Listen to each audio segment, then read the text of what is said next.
All good to go, Ali, when you are. Yeah, we are waiting for the participants. We have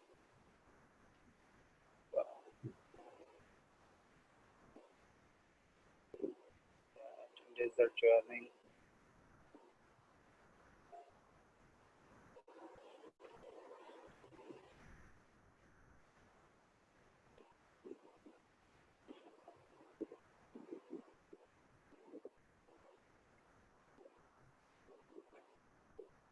Okay, 18 participants so far. Yeah.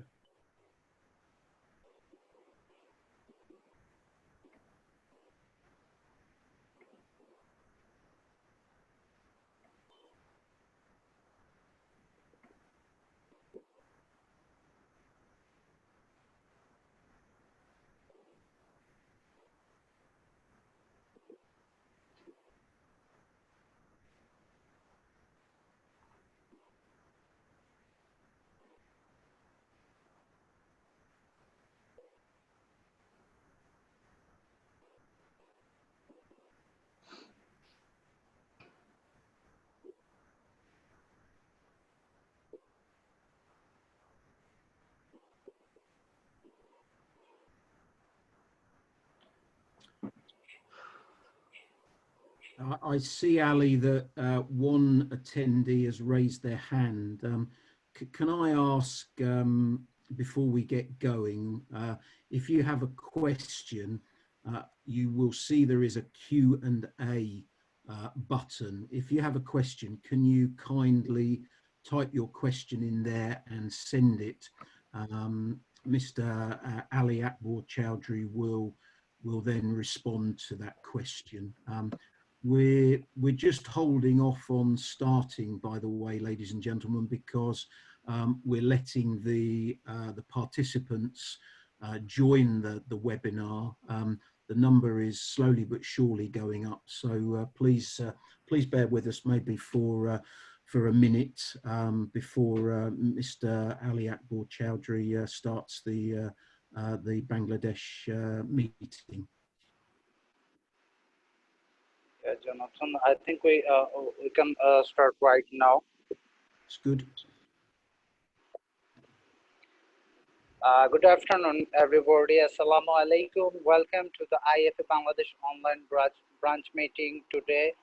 I would introduce myself. I am the regional director of IFA UK and international representative to Bangladesh, Ali Akbar Chowdhury. And today we are here to join our members for our online branch meeting and CPD on tax deduction at source, reporting regulation, and penalties on non-compliance. I would like to introduce Mr. Jonathan Barber, the Head of Business Development of the Institute of Financial Accountants, UK. I welcome him to our IFA online branch meeting in Bangladesh, and I would like to request him to deliver an introduction of IFA and how we are working here in Bangladesh. So, Mr. Jonathan Barber, thank you for joining us from London. Ali, thank you. Good afternoon, good morning. It's afternoon, I appreciate, with yourselves. It's morning here in the UK. Ali, thank you for the introduction, and can I welcome all participants to this afternoon's online meeting. The Institute, like many organisations, given the global pandemic, the COVID-19 situation, has had to alter the way that we deliver CPD to our members. Prior to the pandemic, the Institute, alongside Ali Akbar Chowdhury, had started face-to-face CPD events. Obviously, given the current pandemic, we've had to alter our approach, and the CPD that we're providing and will continue to provide is all currently delivered online. So we hope It makes it extremely accessible for you as members. We hope you find value, support and relevancy from it, and we will continue to deliver a number of monthly sessions through the online Zoom webinar platform. But again, a very warm welcome to you all. Maybe from my side, sorry, just some housekeeping points. If there are any technical issues this morning, we will look to resolve those as quickly as possible. Sound or visual issues, I have a colleague working out on those as and when required. If you have a question for the presenter or for Ali, please use the Q&A button that you will find on your screen. Please don't raise your hand because the session, everybody is muted, but any questions, please use the Q&A button. Ali will field those. If they're related to the presentation, he and Mr. Chowdhury will agree as and when those questions will be asked, but we do look forward to your questions as we go through this afternoon.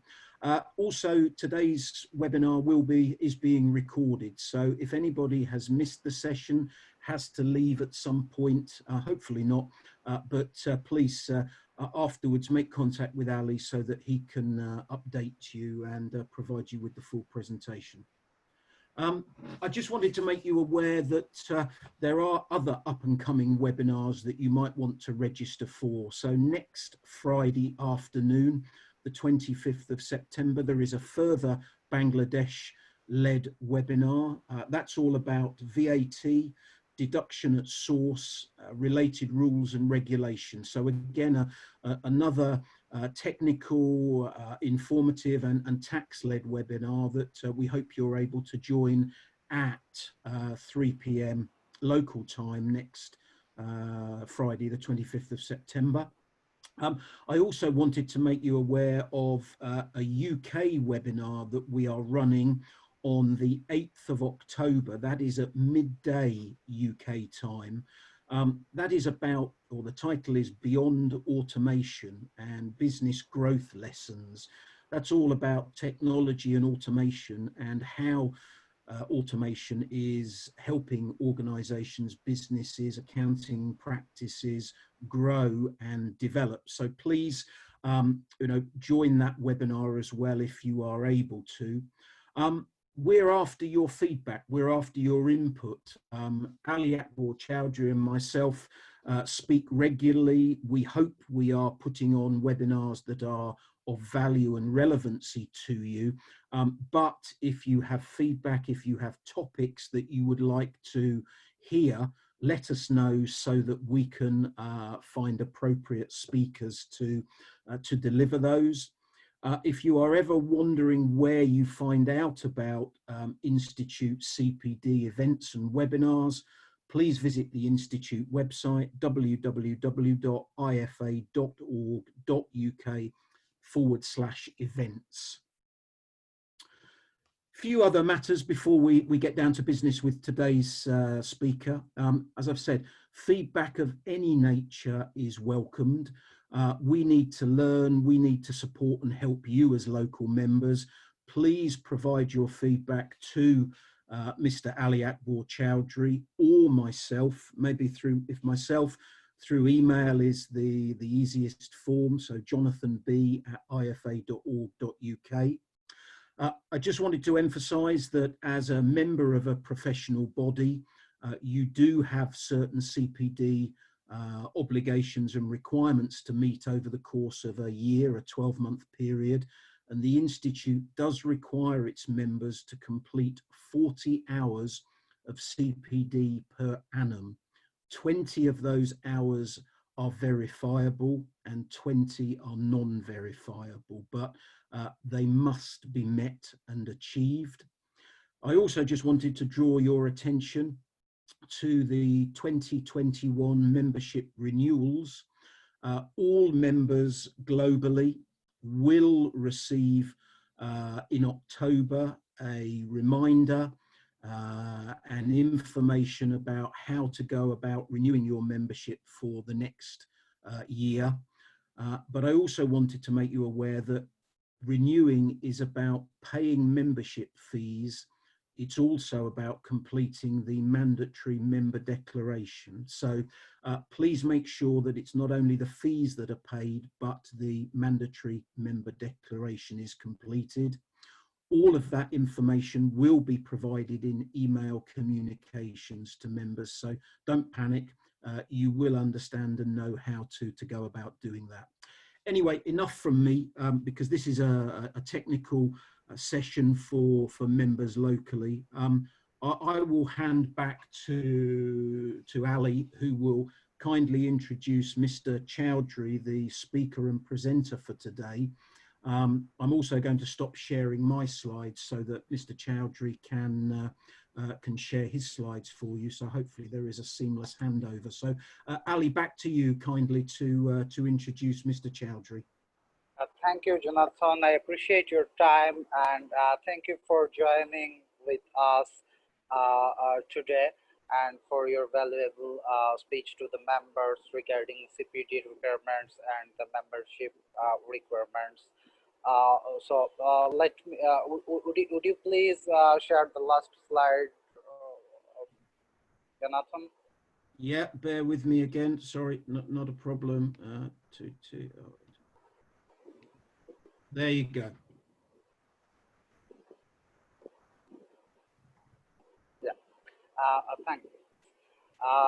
Now I would like to introduce our speaker, Mr. Mohammad Rafatul Karim Chowdhury, who is a fellow chartered accountant of the Institute of Chartered Accountants of Bangladesh, and he is also a fellow member of the Institute of Financial Accountants UK and the Institute of Public Accountants Australia also.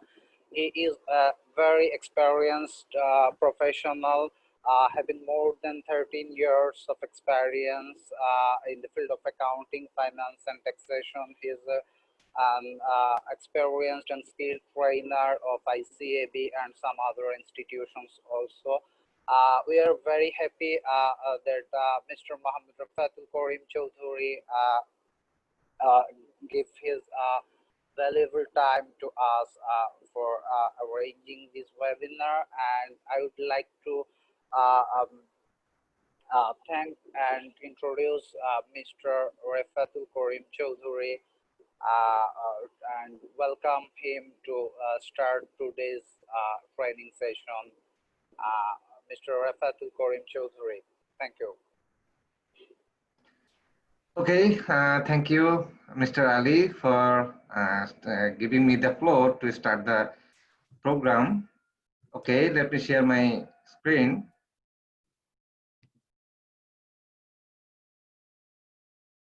Is it visible? Yes. Okay, and am I audible? Yes. Okay. Welcome to very first online CPD of Institute of Financial Accountants of UK. Today, our topic is tax deduction at source, reporting regulations, and penalty of non-compliance. Okay, I think you already got my introductions. I am a fellow member of Institute of Chartered Accountants of Bangladesh, and I have also fellow membership from IFA UK and IPA Australia. And I am also a Microsoft Excel trainer of Institute of Chartered Accountants of Bangladesh and Microsoft PowerPoint trainer at trimmingskill.com. This is an Bangladeshi online site, training site.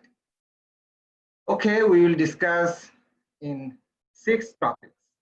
First topic is what is the benefit of withholding tax? এটি withholding tax system যেটা government implement করেছে এটার বেনিফিটটা কি? Second topic would be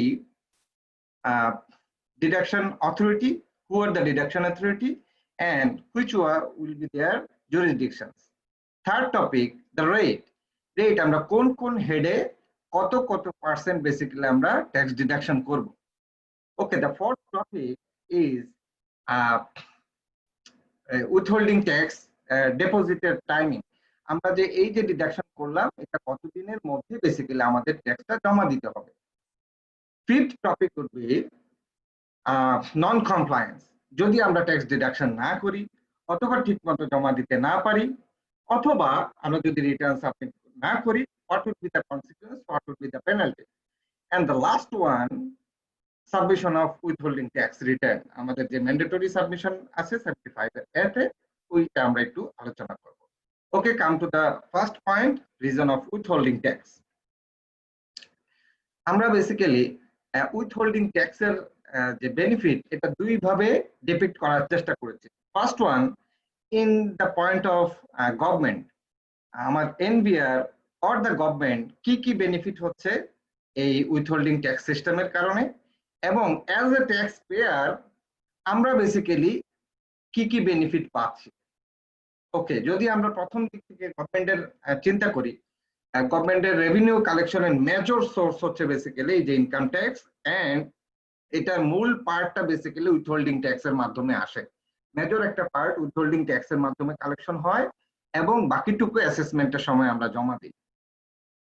এর পরবর্তী point যেটা হতে পারে, বেসিক্যালি যেহেতু এটা একটা প্রসেস গভর্নমেন্ট ডেভেলপ করেছে, এই প্রসেসের কারণে অটোমেটিক্যালি বেসিক্যালি ফান্ডটা রেইজ হচ্ছে এবং ডিডাক্টিং অথরিটি যেহেতু তারা ডিডাক্ট যদি না করে তারা পেনাল্টির সম্মুখীন হবে, তাই তারা অটোমেটিক্যালি সেটা ডিডাক্ট করছে এবং গভর্নমেন্টের কাছে জমা দিচ্ছে। তাহলে এই যে গভর্নমেন্টের এই যে ট্যাক্স কালেকশন কস্ট অথবা কালেকশন এফোর্ট এখানে অনেক কম, যেটা অ্যাসেসমেন্টের সময় এফোর্টটা বেশি দিতে হয়। থার্ড ওয়ান যেটা আমরা চিন্তা করছি সেটা হচ্ছে এটা অ্যাডভান্স ট্যাক্স, গভর্নমেন্ট আগেই ট্যাক্সটা অ্যাডভান্স ট্যাক্সটা পেয়ে যায় এবং থ্রু আউট দ্য ইয়ার প্রত্যেক মাসেই আমরা যেই মাসেই ডিডাকশন করছি তার একটা পরবর্তী মাসে নির্দিষ্ট টাইমের মধ্যে জমা দিচ্ছি। তার মানে কি through out the year government একটা নির্দিষ্ট হারে তার কালেকশন হচ্ছে, রেভিনিউ কালেকশন হচ্ছে। এই রেভিনিউ কালেকশন হওয়ার কারণে কি হচ্ছে, গভর্নমেন্ট এই ফান্ডটা তার ইউজ করতে পারছে। ইউজ কোথায় করছে, সে তার প্রজেক্ট ইমপ্লিমেন্টেশনের সময় ফান্ড গুলা ইউজ করছে এবং সে এই ফান্ডের উপর বেসিস করে সে তার যে ফিউচার প্ল্যানিং, সে প্ল্যানিংটা সে রেডি করতে পারছে। আমার নেক্সট প্রজেক্টের জন্য ফান্ড আসবে, কোত্থেকে আসবে, এরপরে কারা কারা জমা দিয়েছে, কে কে নন কমপ্লায়েন্ট, তাদেরকে আরো ভালোভাবে কমপ্লায়েন্ট আনার জন্য সেই স্কোপটা রেডি করতে পারে। ওকে, আমরা যদি চিন্তা করি এবার in the hand of taxpayer, as a taxpayer আমরা কি কি বেনিফিট পাচ্ছি এই উইথহোল্ডিং ট্যাক্সের মাধ্যমে। প্রথম যেটা হচ্ছে, এই উইথহোল্ডিং ট্যাক্সের মাধ্যমে আমি কি কমপ্লায়েন্ট কোম্পানি অথবা নন কমপ্লায়েন্ট কোম্পানি এটা এখানের মাধ্যমেই চলে আসতেছে এবং এটা আমার একটা গুডউইলে ইম্প্যাক্ট আসছে। সেকেন্ড যে পয়েন্টটা, বেসিক্যালি সাপোজ আমরা যদি কোম্পানির ঋণে অথবা একজন অ্যাসেসির ঋণে চিন্তা করি, আমরা যারা সাপোজ স্যালারি পারসন, আমরা যারা ট্যাক্স নেটের মধ্যে পড়েছি, আমরা যে মাসে মাসে যে ট্যাক্সটা কেটে রাখা হয় সেটা যদি আমরা টোটাল ইয়ার এন্ডে গিয়ে আমরা ক্যালকুলেশন করি, তাহলে এটা মোরলেস আমার এক মাস থেকেও বেশি, এক মাসের টোটাল স্যালারির চেয়েও বেশি, প্রায় 1.5 মাস অথবা 2 মাসের স্যালারির সমান যে ট্যাক্সটা আমরা পেমেন্ট করি। তাহলে ইয়ার এন্ডে গিয়ে যখন আমার অ্যাসেসমেন্ট হবে, তখন যদি আমি 2 মাসের স্যালারি একসাথে পেমেন্ট করতে যাই, 2 মাসের স্যালারি একসাথে যদি আমি পেমেন্ট করতে যাই, তাহলে এটা আমার জন্য একটা বার্ডেন হয়ে যাবে, আমার ক্যাশ ক্রাইসিস হয়ে যাবে, তখন আমার হাতে ক্যাশ টাকা থাকবে না। পরে আমি যখন প্রত্যেক মাসে মাসে সেই টাকাটা আমার স্যালারি থেকে কেটে নেওয়া হচ্ছে, তাহলে আমার ক্যাশ বার্ডেন হচ্ছে না বা আমি ক্যাশ ক্রাইসিসে পড়ছি না, আমার ক্যাশ ফ্লোতে কোনো সমস্যা হচ্ছে না। তো as a tax payer basically এই যে উইথহোল্ডিং ট্যাক্স আমাদের ক্যাশ ফ্লোটাকে রিজিট রাখতে, আমার ক্যাশ ফ্লোটাকে ঠিক রাখতে সাহায্য করে। ফোর্থ ওয়ান যেটা হতে পারে, থার্ড ওয়ান, সেটা হচ্ছে আমি যখনই নন কমপ্লায়েন্ট হচ্ছি, নন কমপ্লায়েন্সের কারণে আমার কিছু পেনাল্টি হয়ে যাচ্ছে, অথবা আমরা দেখবো অনেকগুলা হেড আমাকে কি করা হয়, ডিসঅ্যালাউ করা হয় আমাকে যখন অ্যাসেসমেন্ট করা হয়। তাহলে আমি যদি কমপ্লায়েন্স থাকি তখন আমার এই যে ডিসঅ্যালাউন্স এখান থেকে আমরা বাঁচতে পারি অথবা আমরা পেনাল্টি থেকে বাঁচতে পারি। তো এটা বেসিক্যালি সেভিং ফর আস, আমরা যদি ট্যাক্সটা ঠিক মতো উইথহোল্ডিং ট্যাক্সটা ঠিক মতো করি অথবা জমা দিই। ফোর্থ ওয়ান, আমার উইথহোল্ডিং ট্যাক্স হলে আমার বেসিক্যালি অ্যাসেসমেন্ট প্রসেসটা খুবই ক্লিয়ার হয়ে যায় এবং ইজি হয়ে যায়। Okay, come to the second point. Second point is basically who are the deducting authority and tax jurisdictions. Okay, আমরা যদি সেকশন 52 এর 2(1) এ দেখি এখানে অনেক লম্বা একটা লিস্ট দেওয়া আছে। বেসিক্যালি তারা ট্যাক্স ডিডাক্টিং অথরিটি। এখানের মধ্যে আমরা যদি কয়েকজনের নাম বলতে চাই, সেখানে গভর্নমেন্ট অথরিটি অথবা কোনো প্রজেক্ট প্রোগ্রাম যেখানে গভর্নমেন্ট ফাইন্যান্স করেছে, জয়েন্ট ভেঞ্চার অথবা কনসোর্টিয়াম, কোম্পানি সেকশন 22 তে 220 এর আন্ডারে যারা বেসিক্যালি যেখানে কোম্পানি ডেফিনিশন দেয়া আছে ওইদের যারা পরে সে company, financial institution, bank, non bank, এরপরে হচ্ছে cooperative bank, cooperative society, NGO, school, college, এখানে অনেক লম্বা লিস্ট আছে, হসপিটাল, এরপরে ট্রাস্ট ফান্ড অথবা partnership fund, public private procurement.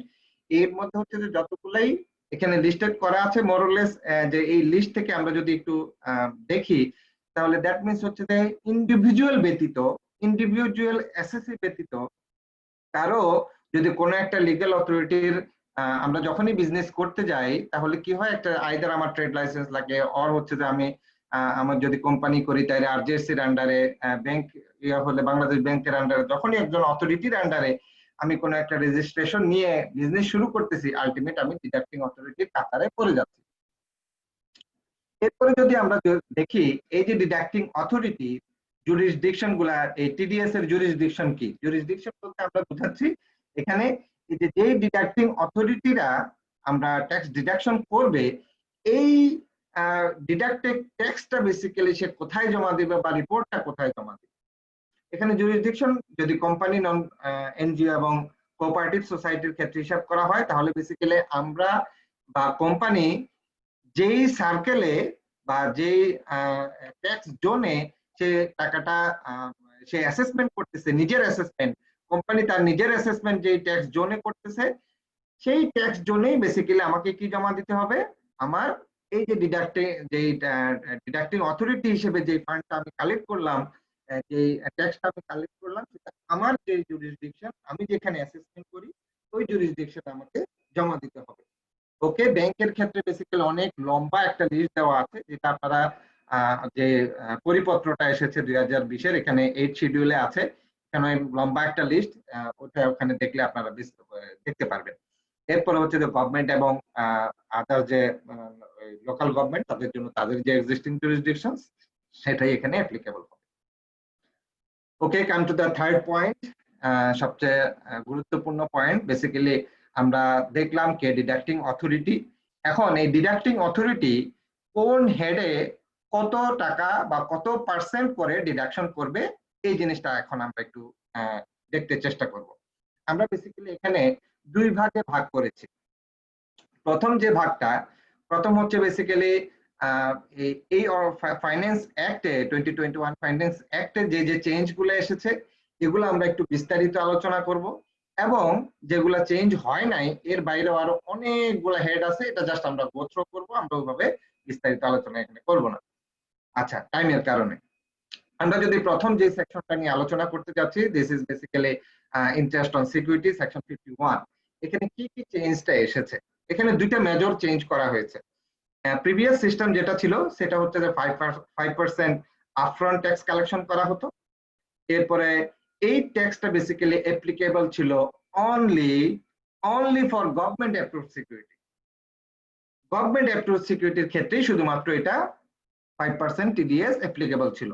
তার মধ্যে হচ্ছে আমাদের treasury bond, government treasury bond, সেটা এক্সাম্পশন দেওয়া ছিল। নতুন সিস্টেমে যেটা হয়েছে বেসিক্যালি 5% ট্যাক্স এটা at the time of payment or credit whichever is earlier. এরপরে গভর্নমেন্ট যে অ্যাপ্রুভ ট্যাক্স সিকিউরিটি, এটার সাথে নতুন করে অ্যাড করা হয়েছে বাংলাদেশের সিকিউরিটি এন্ড এক্সচেঞ্জ কমিশন কর্তৃক। দ্যাট মিনস কোনো কোম্পানি যদি কমার্শিয়ালি কোনো সিকিউরিটি বাজারে ছেড়ে থাকে তাহলে ওই সিকিউরিটির উপরেও কি হবে, 5% ট্যাক্স অ্যাপ্লিকেবল হবে। আচ্ছা, এরপরে যেটা করা হয়েছে, গভর্নমেন্ট ট্রেজারি বন্ড অথবা ট্রেজারি বিলের উপরে যে এক্সাম্পশন ছিল সেই এক্সাম্পশনটা উইথড্র করা হয়েছে। দ্যাট মিনস এখন গভর্নমেন্ট ট্রেজারি বন্ড এবং ট্রেজারি বিলও 5% ট্যাক্সের আন্ডারে আওতায় পড়বে। সেকেন্ড যে জিনিসটা আমরা আলোচনা করতে যাচ্ছি সেটা হচ্ছে যে সেকশন 52Q। এটা হচ্ছে যে ফরেন বাংলাদেশি রেসিডেন্ট যাদের ফরেন ইনকাম আসে তাদের ক্ষেত্রে বেসিক্যালি কি করা হবে, 10% ট্যাক্স কাটা হবে। সেক্ষেত্রে দুইটা এক্সাম্পশন দেওয়া আছে। একটা হচ্ছে যে যদি ইন্ডিভিজুয়াল হয়, ইন্ডিভিজুয়াল এসএসসি তার ব্যাংকিং এর মাধ্যমে যদি টাকাটা আসে 6 শিডিউল পার্ট এর প্যারা 48 অনুযায়ী সেটা এক্সাম্পশন হবে। এরপরে প্যারা 33 তে দেওয়া আছে সফটওয়্যার কোম্পানি, এখানে 18টা কোম্পানির নাম লেখা আছে, ক্যাটাগরি দেওয়া আছে।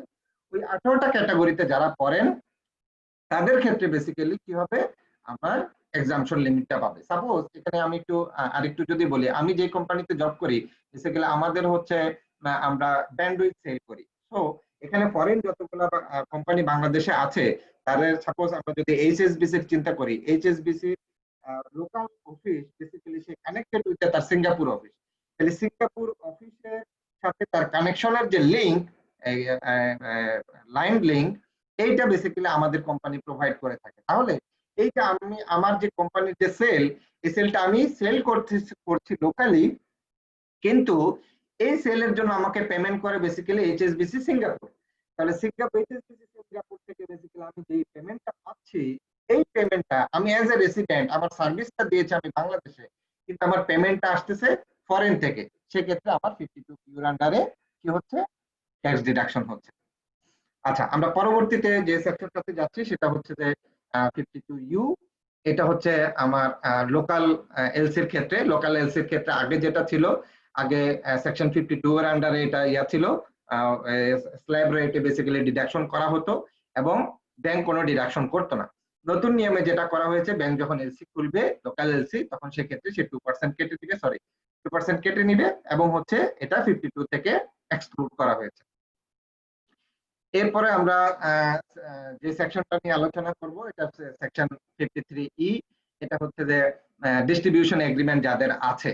ডিস্ট্রিবিউশন এগ্রিমেন্ট বলতে আমরা বুঝাচ্ছি, সাপোজ কোন একটা কোম্পানি, প্যারেন্ট কোম্পানি, সে আর ডিস্ট্রিবিউটর আছে। সাপোজ আমরা বাংলাদেশের ফ্লোরা লিমিটেড একটা এক্সাম্পল ধরছি। ফ্লোরা লিমিটেড সে কি করছে, সাপোজ তার সারা বাংলাদেশের 64টা জেলার মধ্যে অনেকগুলো ডিস্ট্রিবিউটর আছে।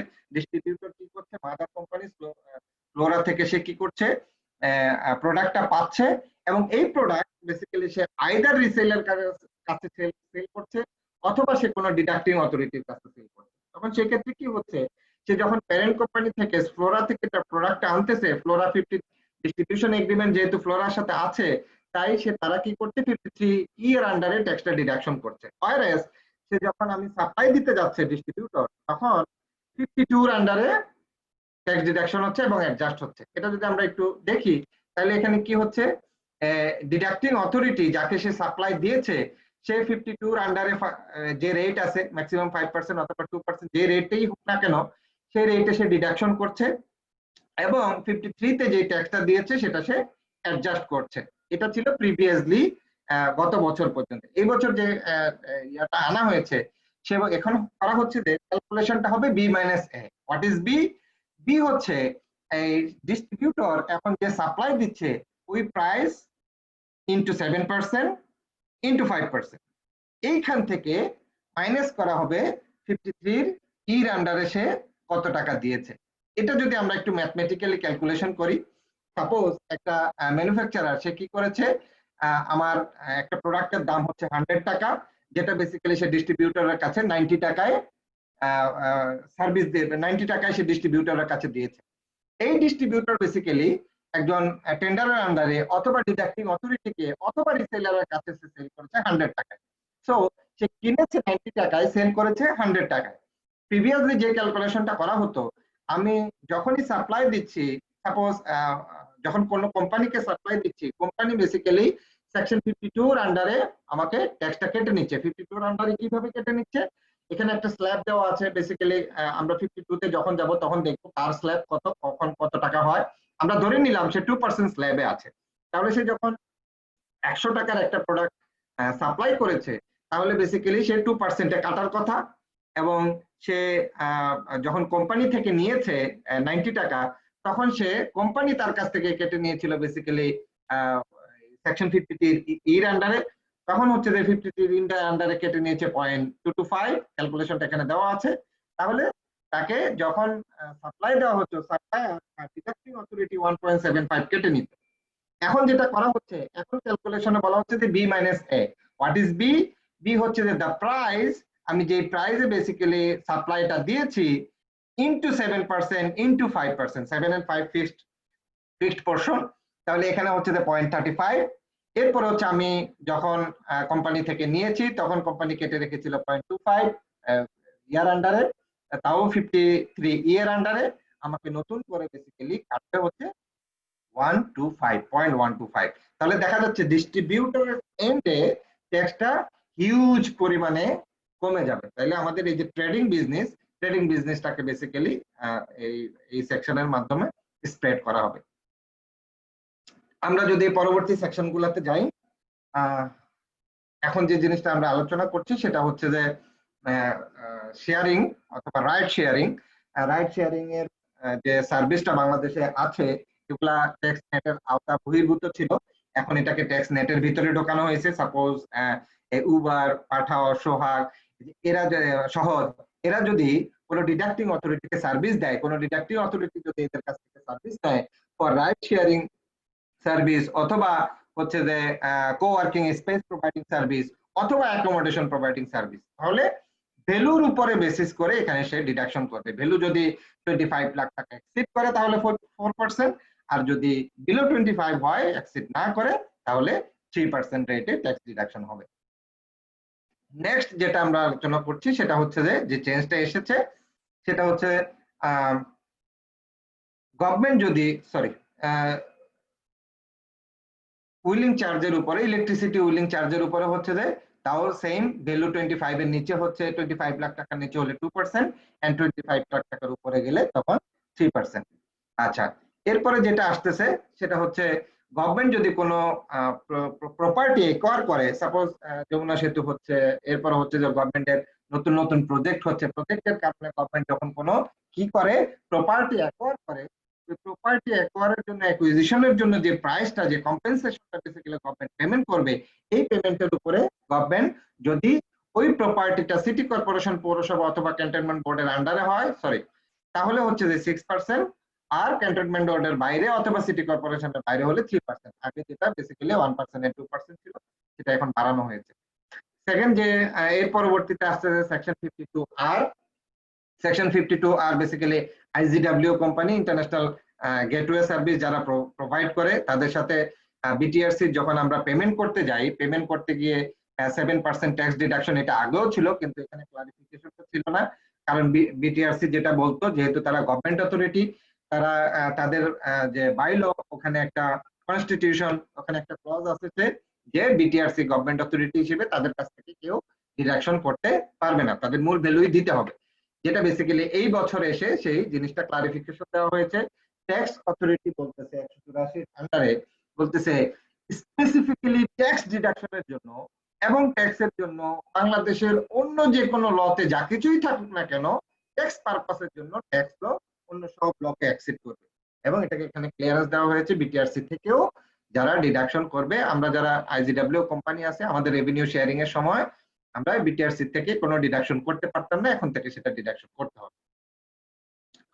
এরপরে আমরা আসি নিটওয়্যার ওয়েভ গার্মেন্টস, যারা কি করছে, তাদের প্রোডাক্ট এক্সপোর্ট করছে, এক্সপোর্টের উপরে, এক্সপোর্ট ভ্যালুর উপরে 0.5% হারে 0.5% হারে ট্যাক্স ডিডাকশন করা হবে।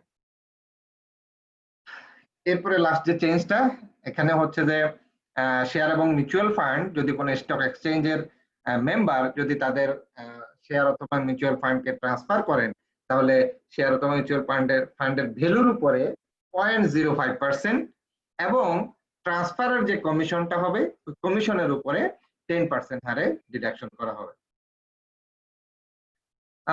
এখন আসি বেসিক্যালি এই চেঞ্জ গুলা বাদ দেওয়ার পরে, এই যে এতক্ষণ যা আমরা আলোচনা করেছি এগুলা হচ্ছে এই অর্থ বছরে এই ফাইন্যান্স অ্যাক্টে চেঞ্জ করা হয়েছে। এখন আমরা দেখবো যেগুলা চেঞ্জ হয় নাই, এগুলো আমরা বেসিক্যালি একটু গো থ্রু করবো, এগুলো আমরা বিস্তারিত ভাবে ইয়া করবো না।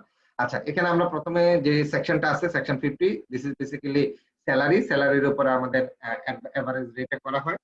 এরপরে সেকশন 52 যেটা আমরা একটু আগে বলছিলাম, এখানে একটা স্ল্যাব দেওয়া আছে, সে কোন স্ল্যাবে পড়বে। 53 যখন 53 কি আলোচনা করছিলাম তখন এই জিনিসটা বলেছিলাম, আমরা একটু পরে আলোচনা করব।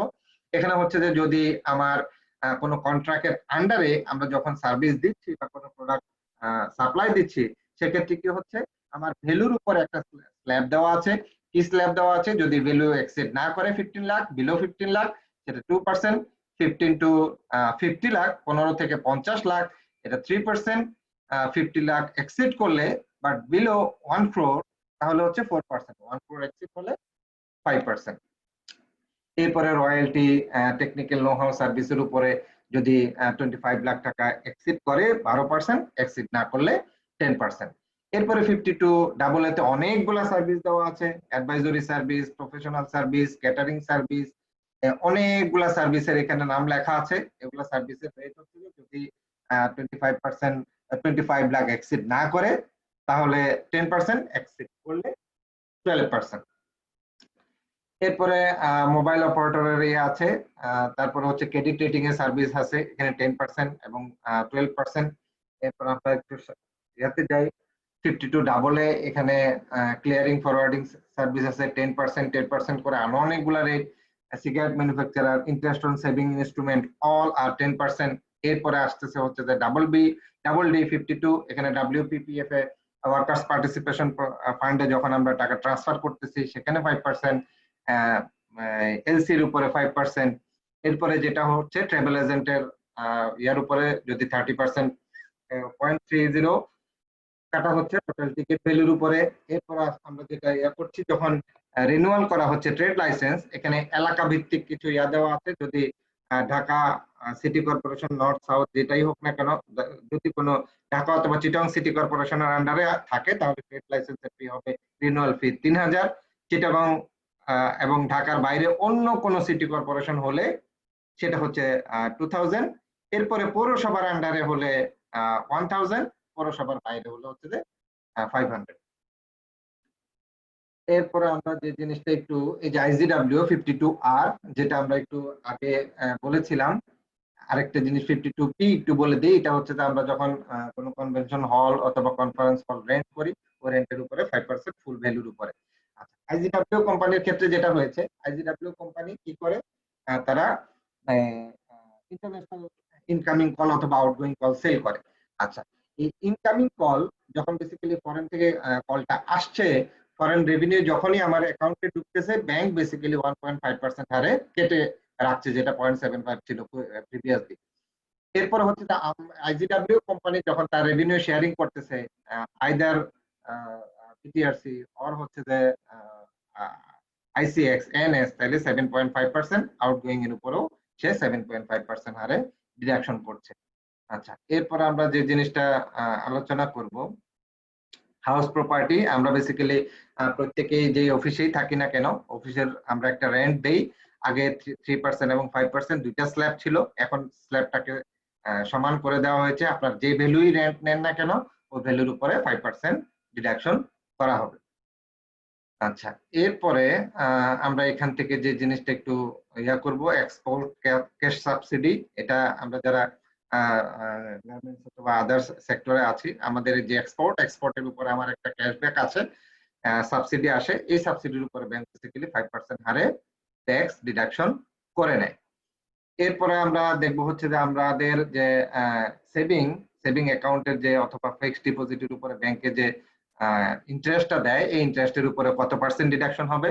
যদি আমি tin certificate either company or individual, যে যারই অ্যাকাউন্টে হোক না কেন, সে যদি তার টিন সার্টিফিকেটটা সাবমিট করে তাহলে 10%, যদি সে সাবমিট না করে তাহলে 50% হায়ার রেট, দ্যাট মিনস হচ্ছে 15%। তবে এখানে যেটা বলা হচ্ছে, আমার যদি আমার অ্যাকাউন্টে টোটাল যে ডিপোজিট বা টোটাল যে ভ্যালু, এটা যদি 1 লাখ টাকা এক্সিড না করে তাহলে এই 10% ডিডাকশন 15, আমি টিন সার্টিফিকেট না দিলেও আমার বেসিক্যালি 10% করা হবে, সেক্ষেত্রে 15% হবে না।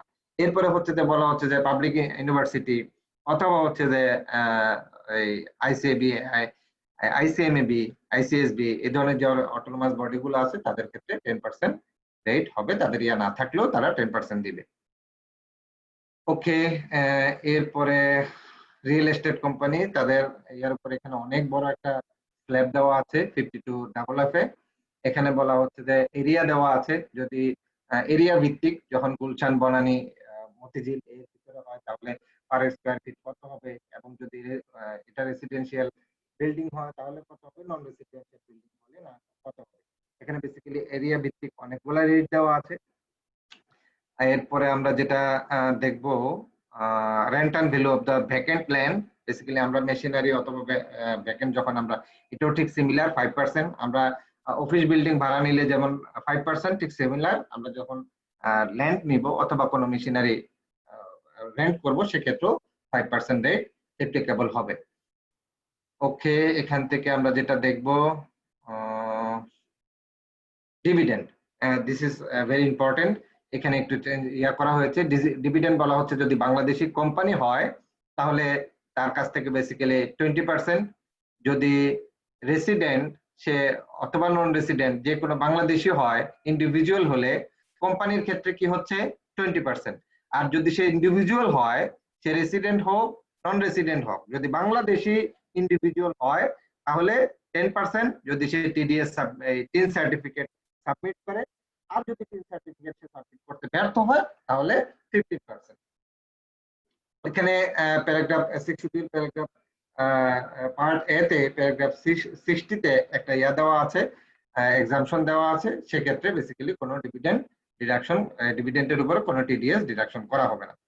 এরপর হচ্ছে লটারি প্লাস আদার্স, যেগুলো আমরা লটারি পাই সেক্ষেত্রে লটারির ফুল ভ্যালুর উপরে 20% হারে ডিডাকশন করা হবে।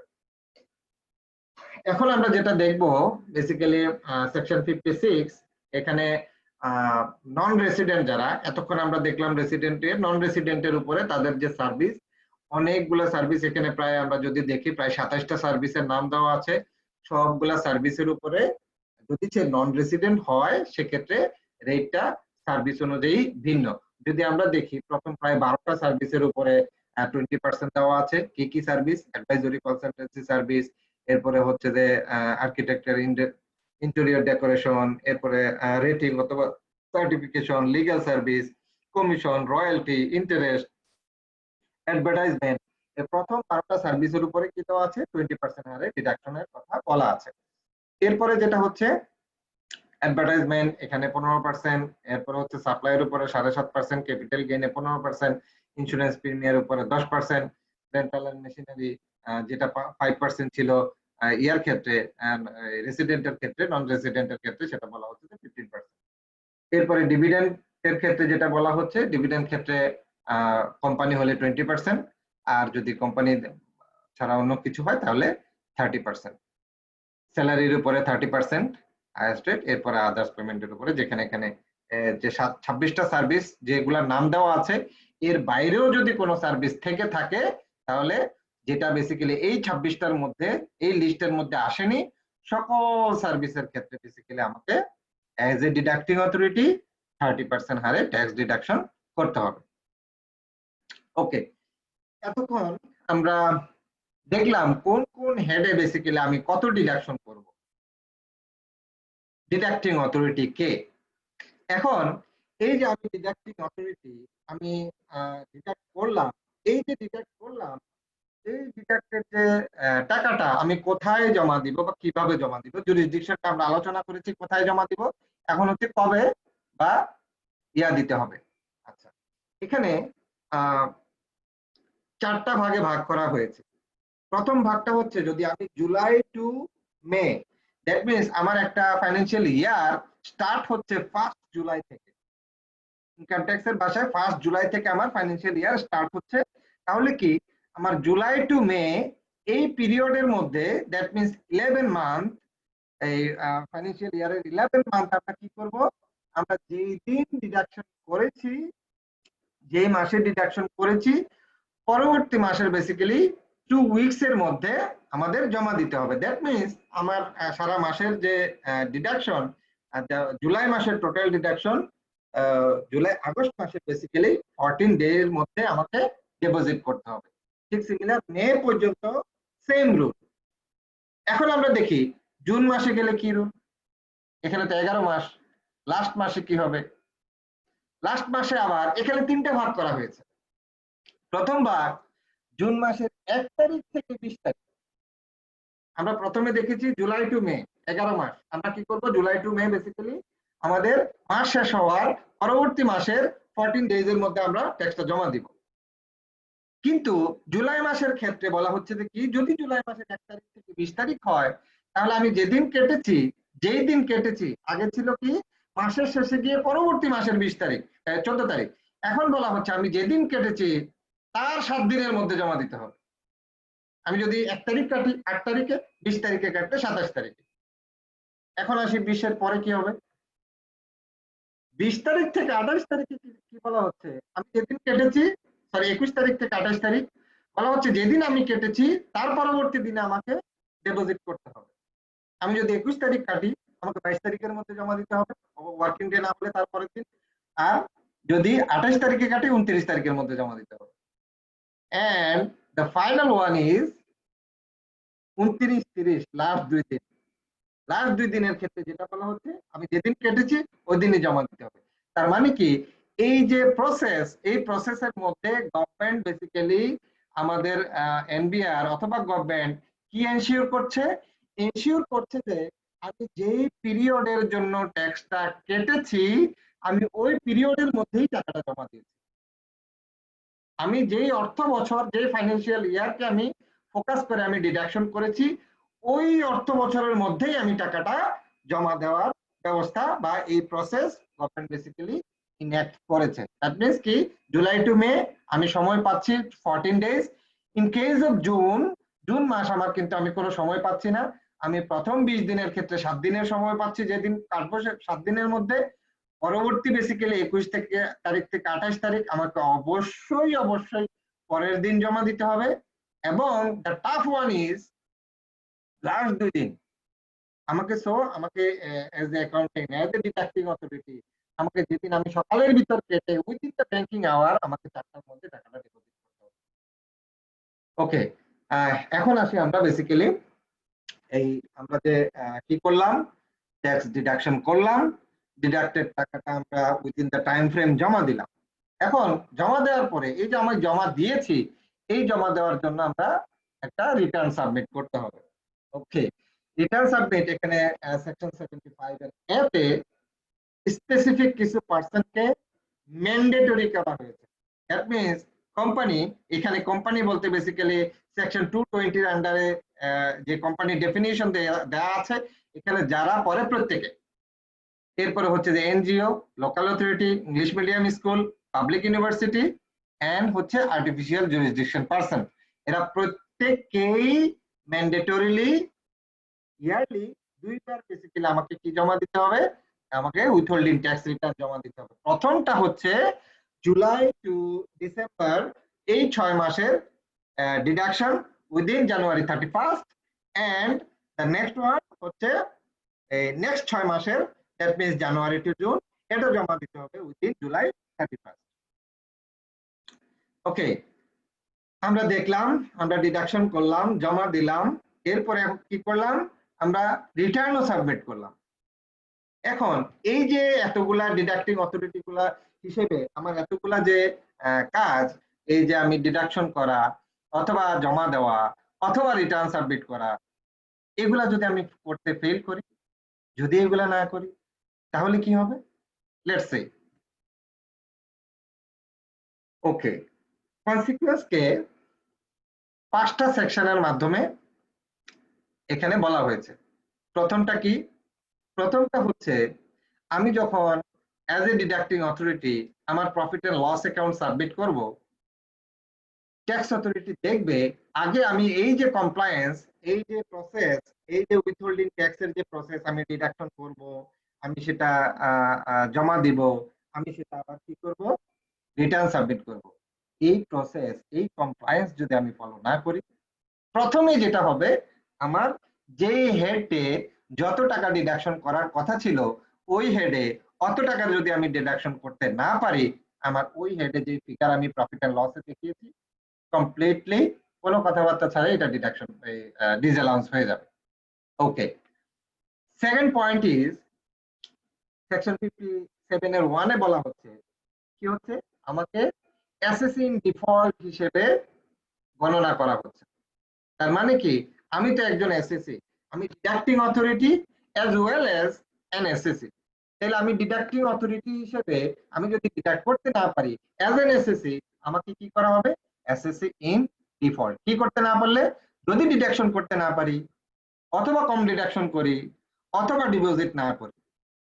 ওকে, এরপরে আসতেছে কি, থার্ড ওয়ানে বলা হচ্ছে সেকশন 57(2) তে বলা হচ্ছে আমার এই যে আমি ডিডাকশন করলাম না, অথবা কম ডিডাকশন করলাম, অথবা হচ্ছে আমি ডিপোজিট করতে পারলাম না, এই যে যত কম ডিপোজিট করেছি, যত কম ডিডাকশন করেছি, আমাকে 2% হারে এডিশনাল ওই টাকাটা দিতেই হবে, সাথে 2% আমাকে এডিশনাল পার মান্থ এডিশনাল একটা অ্যামাউন্ট এই ট্যাক্স অথরিটি ডিসিটি চাইলে ইম্পোজ করতে পারে।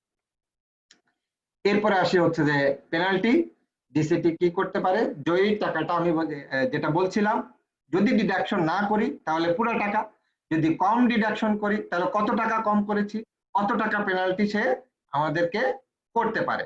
আমি যদি কম ডিপোজিট করি, কম ডিডাক্ট করি, অথবা ডিডাক্টই করলাম না, তাহলে যেই ভ্যালুটা ডিডাক্ট করলাম না, অথবা যত কম ভ্যালু বেসিক্যালি আমি ডিডাক্ট করেছি, ঠিক ততটুকু সে আমাকে চাইলে পেনাল্টি করতে পারে।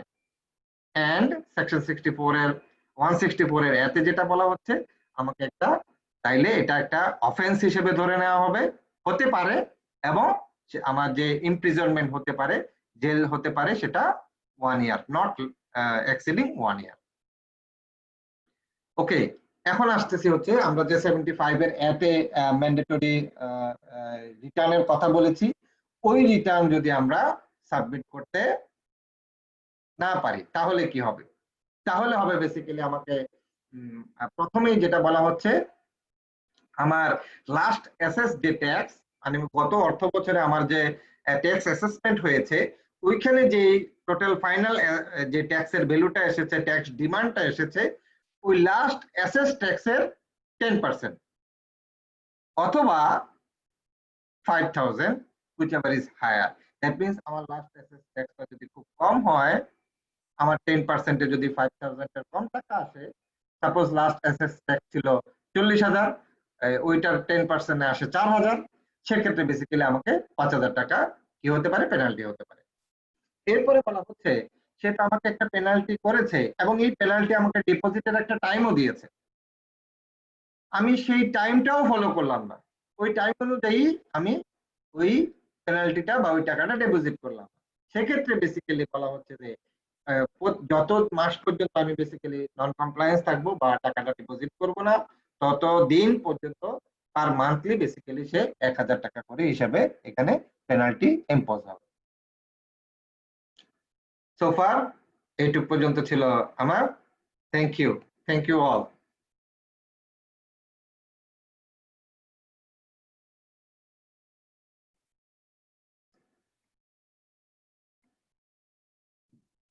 আমি স্ক্রিন শেয়ারিং স্টপ করছি। Handed over to Ali. Yep.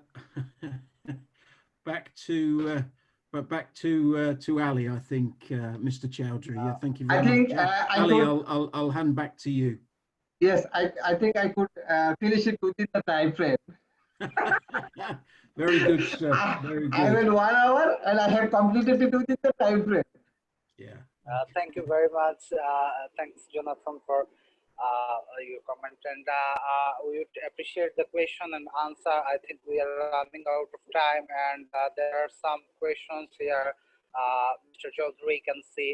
One is from Mr. Chittaranjan Haldar, is a fellow member of our institute. His question is: if company transfer or sell share, what would be the tax rate for gain on the share transfer sell? Okay. I think there is only one question. Is it? Yeah. Okay. Only one question. Okay. In that case, I am giving the answer to Chittaranjan Haldar. Basically, in that case, we have two options. One is we have to see whether it is a listed company or unlisted company. Okay. Either this share is traded to the stock exchange, or if it is a listed company, this share must be traded in the stock exchange. সেক্ষেত্রে যেটা হচ্ছে আমাদের এটার জন্য আলাদা section দেওয়া আছে, যদি সেটা ইন্ডিভিজুয়াল হয় যদি লিস্টেড কোম্পানি এবং সে এখানে কি বলছে যে ইফ কোম্পানি ট্রান্সফার অথবা সেল শেয়ার। এখন এখানে কোম্পানি যদি ওনার হয়, suppose as a company interested to other company, is it? যদি এইটা হয় সেক্ষেত্রে বেসিক্যালি তার ওই যে 52 এম এ যেটা পড়েছে ওখানে রেট দেওয়া আছে। হ্যাঁ হ্যাঁ হ্যাঁ, এখানে 53 এম এ ওখানে দেওয়া আছে যদি সে লিস্টেড কোম্পানি হয়। আর নন লিস্টেড কোম্পানি যদি হয় সেক্ষেত্রে বেসিক্যালি তার ওই যে ক্যাপিটাল গেইনের যে রেট 15% ওখানে চলে যাবে। Thank you, Mr. Chaudhary. I think Mr. Chitwa can understand, and if we have actually two options here for 53M, and another is 53M. So tax deduction will be made by the Securities and Exchange Commission if the company was listed, but we are not sure that the company is listed or not. I can share share the law point on the answer of your question. Okay, for details, I think he can share his email ID. We'll reply him. Yeah, thank you, thank you. Is there any other question from the attendants? You are most welcome to write your question on the question answer tab of the application. I think if you have any question. Okay, another one is from Mr. Mijanur Rahman. Please share the CPD materials to our email. Okay, thank you very much for your request. Our speaker has already shared the presentation on our WhatsApp group, and I will request to send all attendees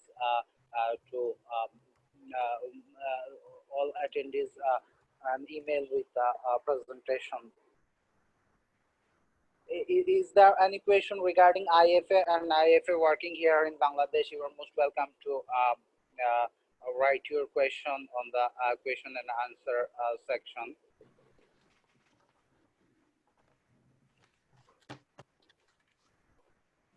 I think we do not have any further question, and we are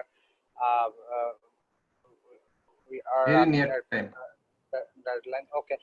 Thank you very much, dear attendees who are joined today our very first online webinar here in Bangladesh for the members and non-members also. And I appreciate Mr. Rafatul Karim Chaudhary and Mr. Jonathan Barber for their time, and also I appreciate Linda for helping us technically here to organize this session, and I appreciate all our members, and I thank you all the members of IFA here in Bangladesh who have joined today's webinar, and also some other colleagues and our friends of the members who have joined IFA Bangladesh webinar today.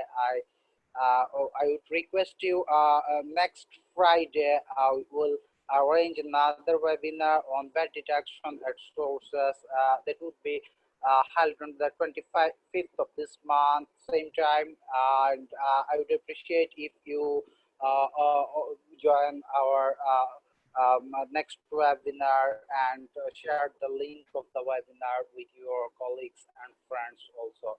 I appreciate your time for joining with us, and I also will be happy to answer any of your question about IFA here in Bangladesh. I am working here in Bangladesh for IFA. You can find my contact details at the IFA website, and I appreciate all if you have any queries regarding the membership of IFA and here in Bangladesh, and those who are non-members, I can tell you that IFA is a full member of IFSC, and working here in Bangladesh, like some other UK professional bodies, those who are full member of IFA. And we are working here with our members here in Bangladesh in order to develop their professional skills, and also working to the non-members, or working for the non-members also with local taxation, accounting, bookkeeping practices. And we will work we are working to develop some enrolled program here in Bangladesh in order to give support to the members and the accounting professionals here in Bangladesh in the field of taxation, and also in the field of IFRS also. Thank you very much for joining us this evening, and hope we will see you together again on the next Friday at 3 p.m. Bangladesh time. Thank you all for joining. Thank you. Bye-bye. Thank you, Thank Ali. you. Thank you, Mr. Chowdhury. Thank you all. Have good days.